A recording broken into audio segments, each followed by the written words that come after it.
Hi friends, இன்றைக்கி வெண்டைக்காய் gravy எப்படி பண்ணுறது பார்க்கலாமா? 4 தக்காளி எடுத்து வச்சுருக்கேன், அதை கட் பண்ணிக்கலாம். அடுத்து இது கூடவே நான் ஒரு 3 வெங்காயத்தை கட் பண்ணி சேர்த்துருக்கேன். ஸோ இப்போ இதை நம்ம நல்லா வதக்கி எடுத்துக்கலாம். அடுப்பில் வச்சாச்சு, கொஞ்சமாக எண்ணெய் சேர்த்துருக்கேன், நல்லா சூப்பராக வதக்கிக்கலாம்.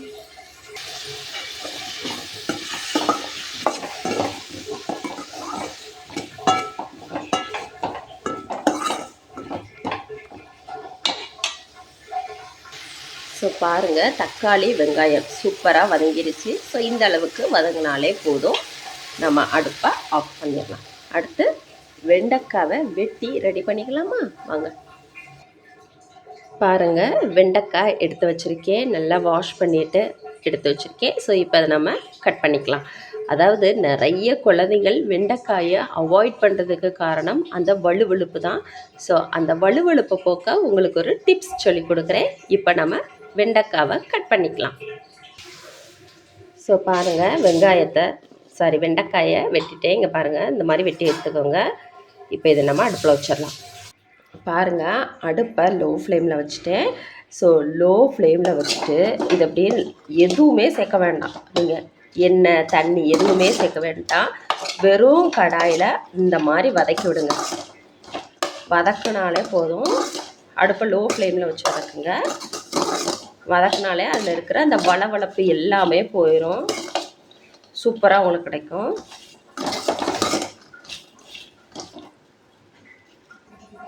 பாருங்கள், இங்கே பாருங்கள், பார்த்தீங்களா? அந்த நூல் மாதிரி இழுக்கும் இல்லையா, கொலன்னு, அது இல்லை பார்த்தீங்களா? ஸோ இதெல்லாம் செம்ம டிப்ஸு. ஸோ இந்த மாதிரிலாம் நீங்கள் குழந்தைங்களுக்கு இப்படி வதக்கிட்டு அப்புறம் குழம்பு வச்சு கொடுத்தீங்கன்னா நல்லா விரும்பி சாப்பிடுவாங்க. இதெல்லாம் எங்கள் அம்மா டிப்ஸ் தான். இங்கே பாருங்கள் எப்படி, பார்த்தீங்களா? ஸோ நெக்ஸ்ட்டு நம்ம குழம்பு ப்ரிப்பேர் பண்ணலாமா?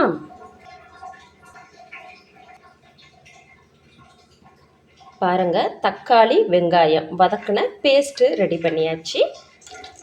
நம்ம தக்காளி வெங்காயம் வதக்கணும் இல்லையா, அதே கடாய் வச்சுருக்கேன். அதில் கொஞ்சமாக எண்ணெய் ஊற்றிருக்கேன். எண்ணெய் சூடானதும் கடுகு சேர்த்துக்கலாம்.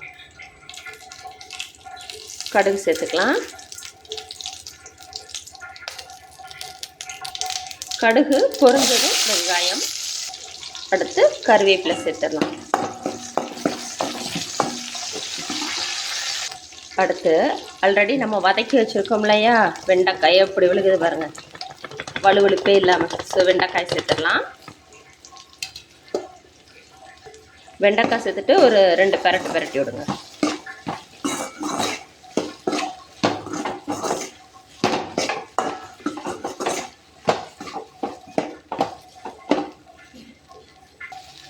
இப்போ நம்ம அரைச்சி வச்சுருக்கோம் இல்லையா தக்காளி வெங்காய பேஸ்ட்டு, அதை சேர்த்து விட்டுலாம்.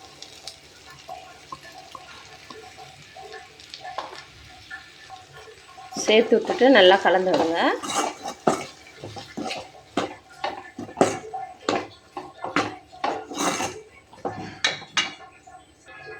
ஸோ அடுத்து நம்ம கொஞ்சமாக மிக்ஸி கழுவுன தண்ணியவும் சேர்த்துக்கலாம்.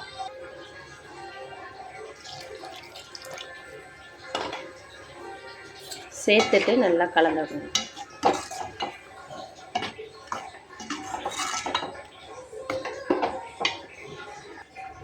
அடுத்து மஞ்சள் தூள், குழம்பு மிளகாய் தூள் சேர்த்து நல்லா கலந்து விட்டுருங்க.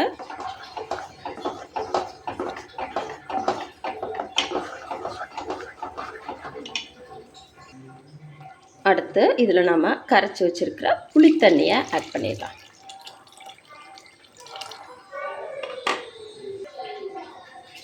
புளித்தண்ணி சேர்த்துட்டு ஒரு முறை குழம்ப நல்லா கலந்து விட்டுருங்க. புளி வெந்து வரட்டும், அப்போ தான் டேஸ்ட்டாக இருக்கும். அப்புறம் தேங்காய் அரைச்சி சேர்த்துக்கலாம். அதுக்கு தேங்காய் எடுத்து வச்சுருக்கேன். கொஞ்சமாக ஜீரகம் சேர்த்துட்டு அரைச்சிக்கலாம். தேங்காய் ரெடி, ஆட் பண்ணிடலாமா?